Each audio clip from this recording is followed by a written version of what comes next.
Well, hello people, welcome back to another episode of Shadowrun Dragonfall with me, your favorite No, not Shadowrun, every time.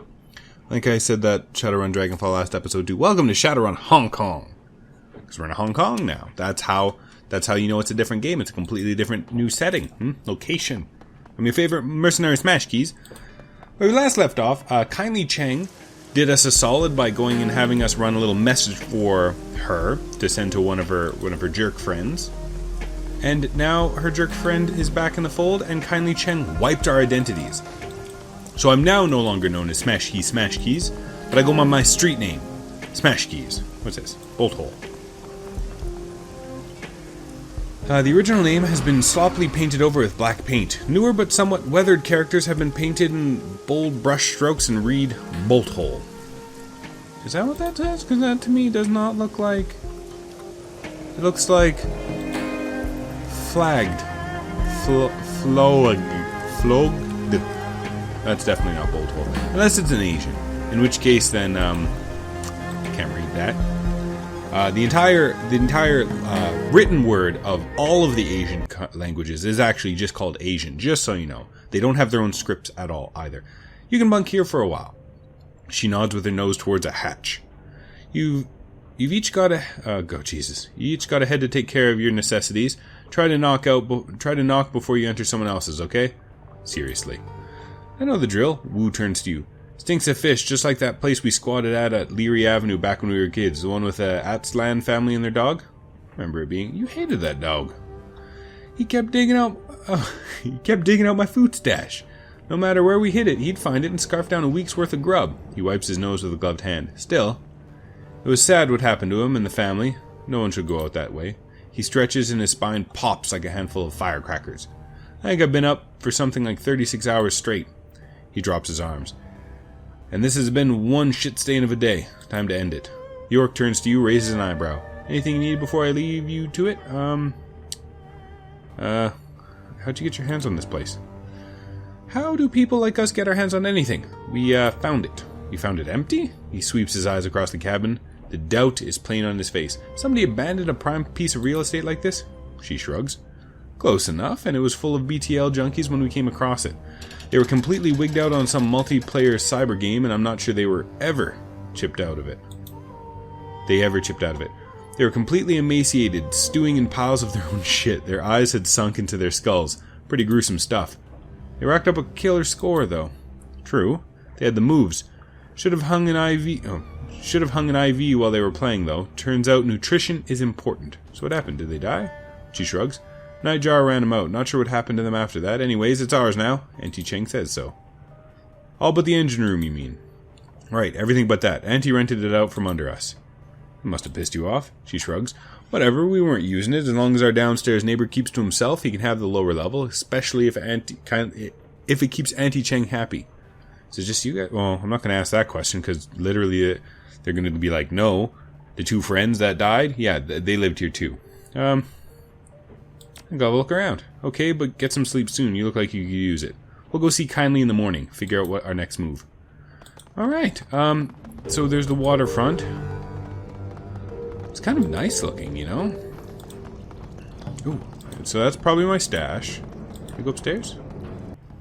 Ooh. I love the sounds as well.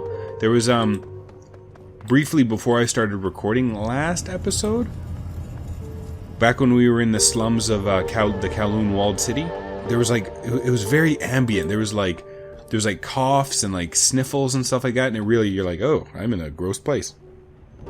The cot in your cabin is neatly made with crisp-looking sheets and an insulated plastic blanket. A fine layer of dust coats its surface. It's been a long time since anybody's slept here. Really? I don't feel like that would be the case. Literally, there was 2 guys who were just killed recently. Go to sleep. You climb into the cot and worm your way under the sheets. They've been starched stiff as boards, but you've slept beneath worse. The lice and bedbugs that plagued your old prison cell are mercifully absent here, and the salt air is fresher than the rancid stink of the Redmond Barrens.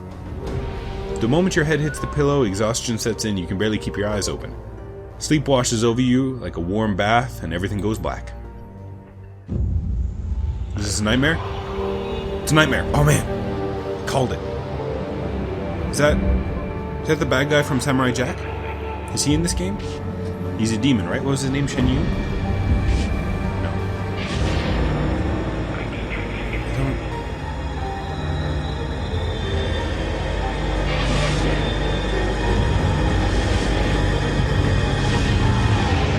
It definitely is a demon, though, right?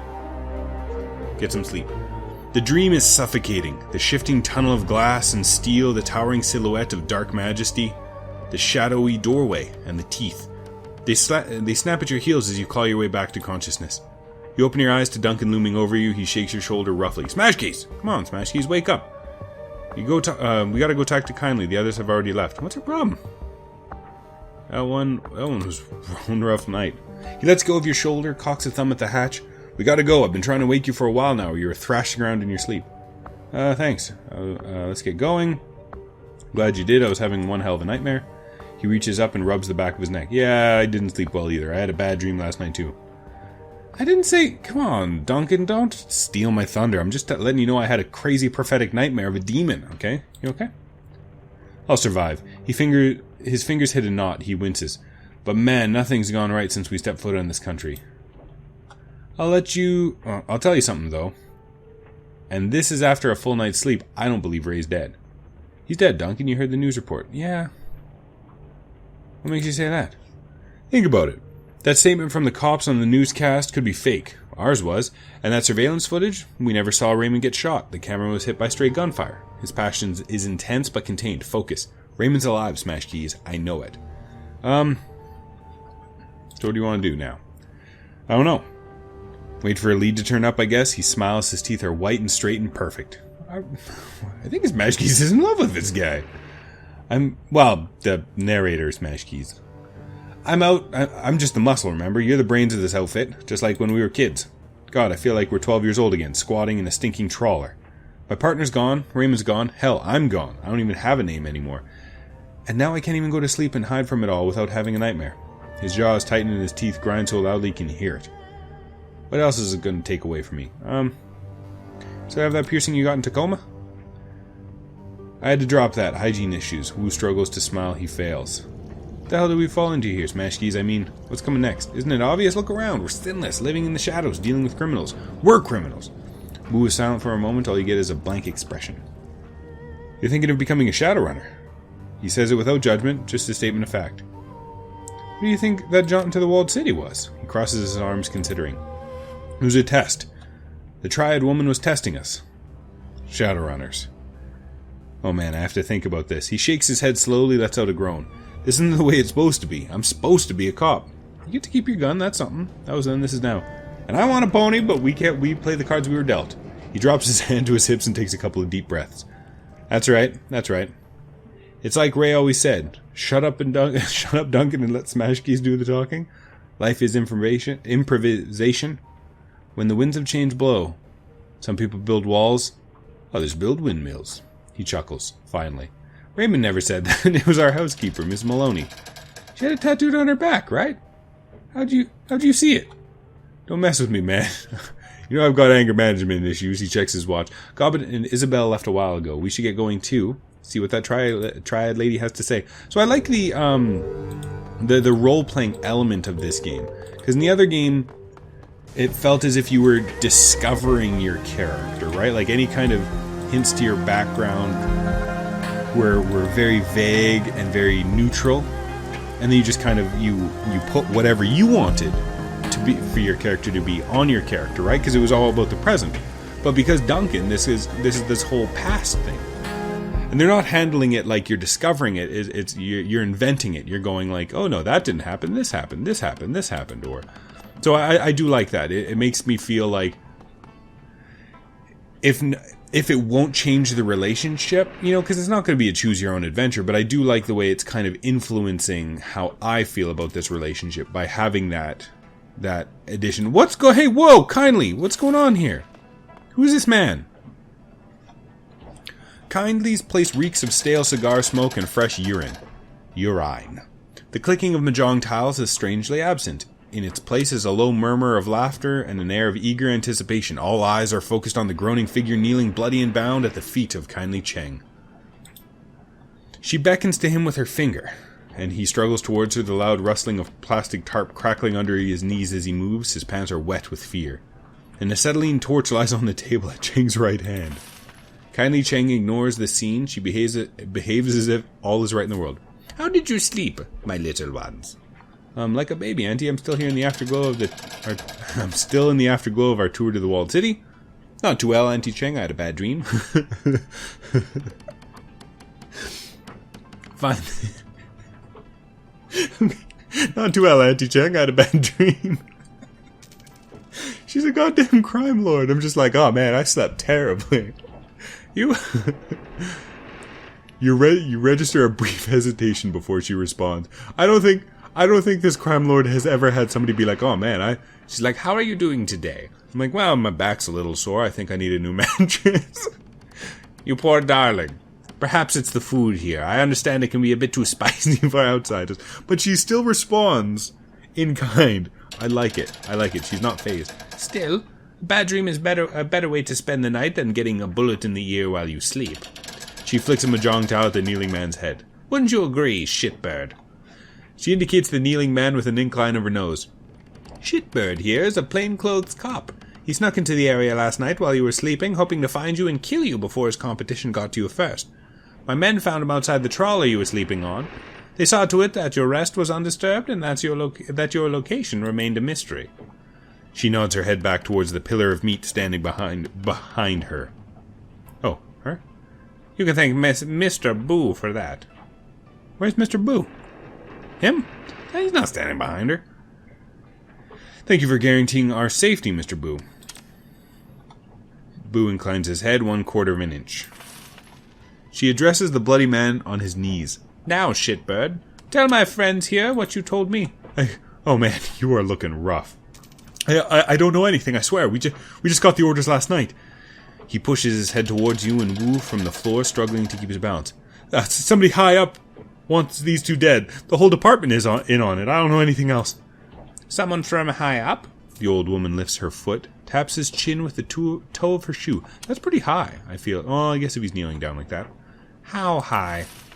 The cop looks up at her, looks around the room filled with triad soldiers. One of them opens his coat and shows the cop something. He closes it slowly and winks.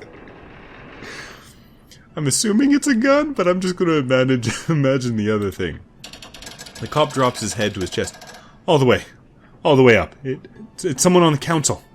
Someone on the executive council wants these two dead. Cheng spits on him with a sneer. Fuck your ancestors to the 18th generation. Give me the truth. The cop wears the spittle. He never lifts his head. It's the truth, madam, I swear it. Whoever it was labeled them as terrorists. We're to terminate with extreme prejudice. Kindly Cheng shuffles closer to the kneeling cops, reaches down and strokes his head with her hand. Then she slowly digs her fingers into the scalp and pulls back hard until his chin points high.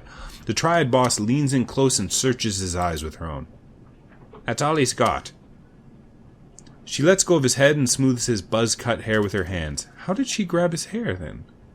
He just, fingers in scalp? Ugh. For whatever reason, last night someone on the Executive Council of the Free Enterprise Zone ordered the Hong Kong police force to kill 2 nobodies from Seattle. I find that fascinating, don't you? No, really? Corporations can just order cops to kill people here? Corporations can just, yeah. Yes, but why need to label us international terrorists? I call that some messed up shit. Seattle isn't like Hong Kong. There, the megacorps control the government, but here the corps are the government. The exec council is chosen by the corporate board of governors. They're basically the legislative and executive branches of the Hong Kong government in one tiny package. 8 people call the shots, neat and efficient. Kindly Cheng steps back from the cop and lights one of her thin black cigars.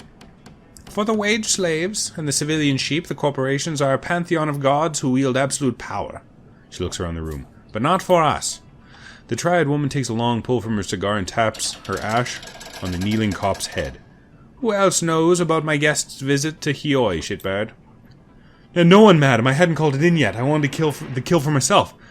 No one knows they're here, I swear it. She turns her to her enforcer. Mr. Boo? Boo fiddles with the PDA in his meaty hands. He's telling the truth. No outgoing calls on this PDA. Very good. Thank you, Boo. She nods at the cop. Thank you for your honesty. In one smooth motion... What?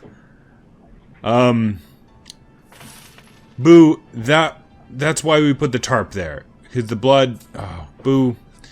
In one smooth motion, Strangler Boo produces a silenced pistol, fires it once into the policeman's head, and replaces it in his jacket. His face never changes expression. Looks like the triads can be just as efficient. I was wondering what we were going to do with him. What the hell? That was the cop. Looks like the triads can be just as efficient. Cheng takes a drag on her cigar. Yes, my darling. She balances her cigar on her shot glass, picks up some mahjong tiles, and begins to play with them absently. It is clear our friend Raymond Black was up to something involving the walled city. Something having to do with prosperity. And this executive council member wanted Raymond dead for it. She stacks her tiles one by one. Click, clack. Now they want you dead too. Click. This plastic-faced man may show up on your door one day too. She knocks the pile over and it clatters to the table loudly. I have a proposal for you, my sweets. Her smile lights up her dead black eyes. Work for me. With Nightjar and Gunshot dead, I find myself with 2 job openings. Fill them. I have need for deniable assets here. Players unaffiliated with the triads who can take care of some of the more unsavory business needs about town. You've proven yourselves resourceful and you have no existing connections here, and that can be a positive in this line of work. See, Duncan, I knew it. She wanted us to become Shadowrunners. Shadowrunners, oh, what a surprise. Shadowrunners. Wu grunts, his jaw tightens, but he stays quiet. In exchange, I will keep you safe from pests like this one. She nods at the body on the floor. The pool of blood on the plastic wrap continues to widen. You'll have safe harbor here in my town and a steady source of income. She picks up a handful of tiles again. And while you dip your toe into the waters of corporate espionage, organized crime, and clandestine mercenary actions, I will employ my network to find the plastic-faced man and gather information about Raymond Black. Where he's been, who he's talked to, who stood to gain from his death, what this prosperity could be. What's in it for you? I'm putting out a lot of effort to help a pair of foreigners. Not foreigners, my sweet. Valued business associates. I need to learn who killed one of my clients and then order the cops to execute my team of Shadowrunners. Her voice drops and she becomes deadly serious. This is a brazen disregard of my power. Face dictates it must be confronted or I stand to lose everything. Need to find out who killed... How'd the arrangement work? I find the right jobs for people with your talents. You do what our clients cannot do for themselves. I take a finder's fee and a small percentage of your earnings. You make a lot of new yen very quickly. It's all very civilized. She leans in. Work for me. Allow me to help you make money. Let my network work for you and help you find out what you've gotten yourselves into. Without my help, you won't last a day out there. You are completely out of your depth, I'm afraid. You need a partner. Kindly Cheng will be your partner. Wu's hands goes to his hips. He drops his head and shakes a little, amused. It was just like you said, Smashkey, Shadowrunners. Glad I had some time to think about it, process. He grips the back of his neck, squeezes hard, rips his hand away. Fuck it. I'm not a cop anymore. That guy's dead. He nods. The decision made. I'm in. What about you? I didn't have anything back home. The money's good. Just something about shadows. I can clear my name, find out who killed Raymond. I think Raymond's still alive. I'm in. Yeah, you might want to ask yourself why someday. Not really. Never ask questions. Never question yourself. Okay, I'm in, but this is a temporary situation for me. Raymond is alive, I'm sure of it. So I'll run the shadows as long as Auntie Cheng keeps her end of the bargain. Oh, Jesus. Keeps up her end of the bargain and helps us figure out what really happened to him. Then I'm going to find my father. Then it's done. He always open to you. She gestures to her lieutenant, who raises a finger to her ear and whispers into her sleeve. First order of business, smash keys, It's never going to get old. First order of business. Smash keys, and Duncan Wu don't exist anymore. You'll need street names. Wu sighs. Yeah, okay. I'll think of something. Gobbet rubs her cheek against her rat, a glint in her eye. I think we got you covered, Guncho. She turns to Isabel. Fits, doesn't it? Indeed. I knew that was going to stick. It has stuck. Gobbet, Isabel, will handle this same way we did with all your previous work. She didn't say Nightjar. We'll handle this the same way we did with all your previous work. All the jobs I line up for you will be sent to your computer on the squat boat. She's pointing at you. My computer? I'm the boss now? I'm not the leader type. You are now, by process of elimination. She points to the little decker. Isabel isn't the leader type. You got that right. She moves her finger to the orc girl. As for Gobbet, let's just say Gobbet doesn't have a head for business. Not my thing. And she rests her finger on Woo. And then there's Gunshow. She wiggles it. Jury's out on Mr. Gunshow. Meaning? Her response is direct, straightforward. Meaning there's a lot going on in that head of yours right now that I'm not sure I can trust you. So I'm in charge because I'm the best of the worst? Oh, my sweet. Don't put it that way. You're the most equipped for the role. She's making sense. You're the right person for the Smash Keys. Okay, then I guess I'm running the show.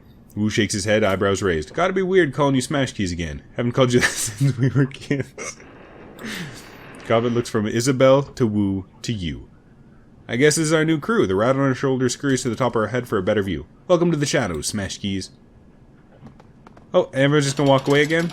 You guys really need to work on, like, say a quick goodbye. No, okay, everyone. Just be like, this is a good team. Alright, I'm gonna head back. You know, just give me something. Just like a little, like, alright, see ya. Like a bye or a head nod or something, you know, just anything at all. Well, it looks like I'm now, not only am I a Shadowrunner, but I'm the head of a Shadowrunning team.